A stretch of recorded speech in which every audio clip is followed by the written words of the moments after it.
Assistant Commissioner tells Sky News of the anger felt by Mark Duggan's family is understandable after an inquest jury found he was lawfully killed by officers. There were angry scenes outside the High Court yesterday. Well, the Assistant Commissioner spoke to our crime correspondent Martin Brunt. This is a little bit of what he said earlier. Anybody who loses a loved one, you can understand upset and anger, and these circumstances obviously are extraordinary. So, and the fact the family obviously were expecting different verdicts, your heart goes out to them. Anybody can understand the upset and anger that they felt that was in the court and when they spoke on the steps outside. So I absolutely recognise that. I think the important thing here, though, is that we've always said we'd accept the verdicts. 10 ordinary men and women from London, the jury, rather than all the nonsense that's been on the internet over the last 2.5 years, they looked at 3 months of evidence. The judge summed up all the pros and cons of all of it. They weighed it through and they came to the conclusion that Mark Duggan was lawfully killed. He'd picked up a weapon from Kevin Hutchinson Foster, the man who's now in prison for supplying it. He'd taken it with him in the taxi. He got out of the taxi with it as he was being confronted by armed officers. He threw the weapon and then he was shot. And they came to the conclusion that those split-second decisions the officers made were reasonable. You offered yesterday to meet the family. That's right. To talk about all sorts of issues with them. What response have you had? Because it sounded last night that the family in no way wanted to meet you. At the moment, I don't think they do, and I can understand that. They're upset. They're angry at the verdicts, I sense, and I can understand they might not want to meet me. I can only make the offer. I'd rather express our sympathy and have a conversation in private with them than doing it this way.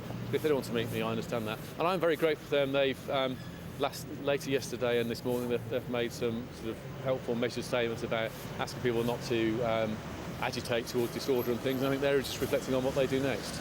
The jurors clearly, with that verdict, didn't believe some at least of the evidence of one or more of your officers, particularly the evidence that Mark Duggan was holding a gun when he was shot. How concerned are you that officers gave evidence that wasn't believed? I think you're putting different words in the mouth of the jury. And there's lots of people at the moment trying to reinterpret or put their own angle on what the jury said. The jury were very clear this was lawful killing. If you look at the structure the judge gave to them, to have got to that answer, they were satisfied that V53, the officer making that split-second decision, had an honest and reasonable belief that he had to fire because he believed Mark Duggan was holding a weapon. So that's what they concluded. They supported his judgment. OK, another issue is this, public confidence in the gathering of evidence from officers involved in this type of incident. And there were suggestions that the officers perhaps had colluded in writing up their notes. I mean, they all said that they heard several shots, only 2 were fired. They all said that the minicab was gold when it was silver. So how do you feel about that?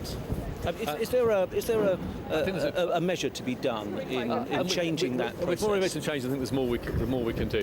I think the first point is every officer has to give their own account of what they recollect.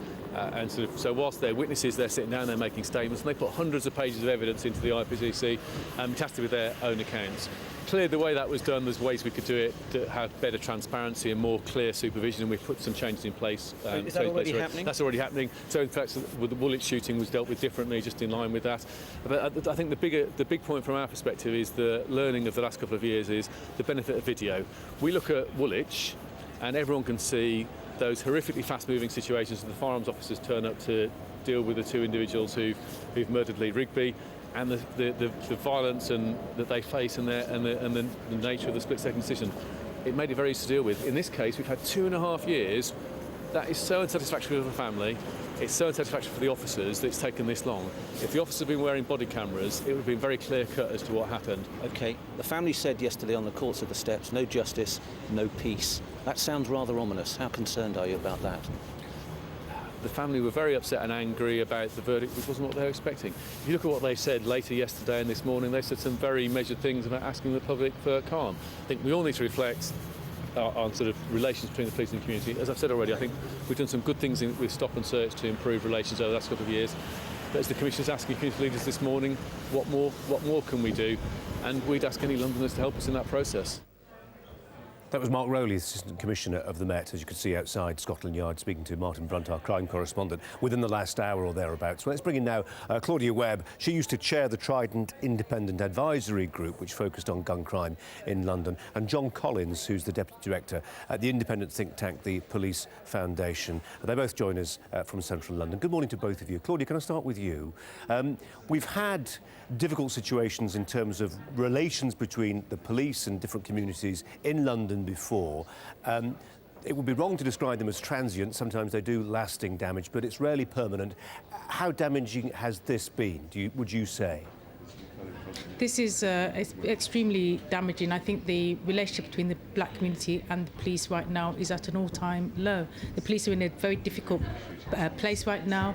The family are clearly hurt and distraught. Our community is devastated.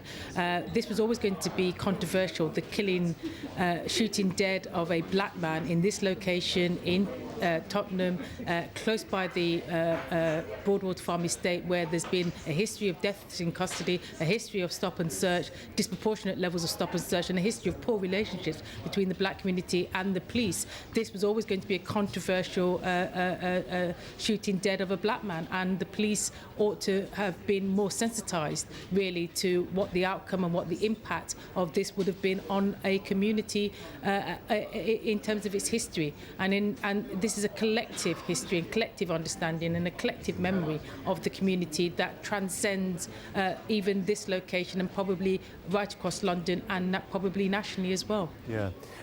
Claudia, just tell us what you made of the reaction inside the courtroom. I mean, there's a view, isn't there, that says, look, this wasn't an inquiry where you had some faceless bureaucrat chairing the whole thing. It was actually using a tried and trusted method, which is centuries old, you know, a jury arriving at a decision here. And for members of a jury, it could be you or I, picked to serve on a jury, they've arrived at their honest conclusions, and for them to be threatened in a court of law was unhelpful at best.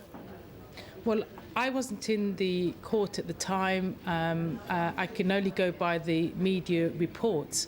But clearly this was a jury made up of Londoners who clearly came to a conclusion based on the information and evidence that they had. But it was a controversial decision. Effectively, what they said was an unarmed man. An unarmed man was lawfully killed by the police. Claudia? How do we arrive at a different decision? I mean, clearly you are not happy with the decision. How do you arrive at a different decision? What process, what legal mechanism could be used to arrive at a decision that you would be more sympathetic to? I'm not sure what other process could have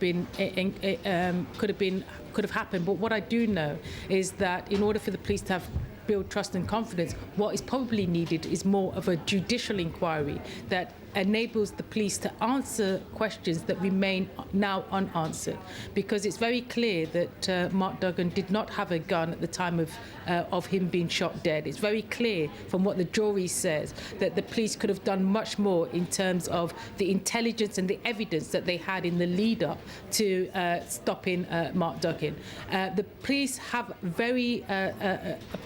have a lot of power, yep. And it's how they use that power. And what they did that night was that they enforced maximum power on Mark Duggan, and it feeds into the sentimentality, into the position of black communities, where they say it is almost as though the black men have superhuman powers, that the police believe that black men have superhuman powers, that they exert maximum force, the maximum power that they have. They exercised it that night, and they exercised it on Mark Duggan, and he isn't here to tell his side of the story. And we have a system in this country of saying that you are innocent until proven guilty. Well, he never had that opportunity to put his case. Claudia, I get your point. Your overview is that actually the inquest itself was the wrong forum to tease out some of the issues raised by the killing of Mark Duggan. Hold that thought, Claudia. I just want to bring in John Collins from the Police Foundation, the think tank here. There will be people at times like this, John, who are looking for changes, improvements, modifications, tinkering at worst, that might stop a situation like this arising in quite the same way. Cameras have been talked about. They've obviously already been piloted by different forces, but cameras being worn not just by uniformed officers on the beat, but tactical armed officers as well. Yes, and that sounds like a sensible idea. I think there is always more that the police and other agencies can do to make sure these incidents don't happen in the first place. And Claudia's right that the inquest yesterday did highlight some failings in the intelligence in the build-up to the incident, and also things that we could do to make sure that if these incidents do happen, I think we need to recognise that policing is extremely difficult and challenging, and occasionally unfortunate, regrettable incidents will happen. Everything that's possible should be done to avoid that. But when they do, I think it's very important that we have all the information available possible so there can be a full, thorough investigation and we can get to the truth of what's happened. And cameras could play a small part in helping to assist that. Yeah. In terms of relations between certain parts of our society and the police, John, how does this rate? I mean, we're talking about Broadwater Farm here. Claudia was mentioning Broadwater Farm in North London. We think back to those dreadful events and the riots when a police officer was killed decades ago now. I mean, there is history in the Met area between certain communities and the police, and it's still a problem in the eyes of some. It is. I mean, to put it within broader context, over the last decade or so, public confidence in the police nationally and public confidence in the Metropolitan Police has actually improved significantly. But having said that, within London, there are some areas where confidence in the police is significantly lower than average.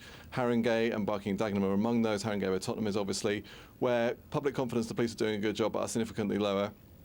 And there are some sections of the community, particularly the black and minority ethnic community, who have significantly lower confidence in the police on average. And it's those areas and those communities where the police need to do everything they possibly can to build confidence, to build strong relationships with those communities and to get them on side. John Collins, Claudia Webbe, thanks both very much indeed. Let's tell you now about the fact that the singer and former X Factor judge, Talisa Kontostavlos, has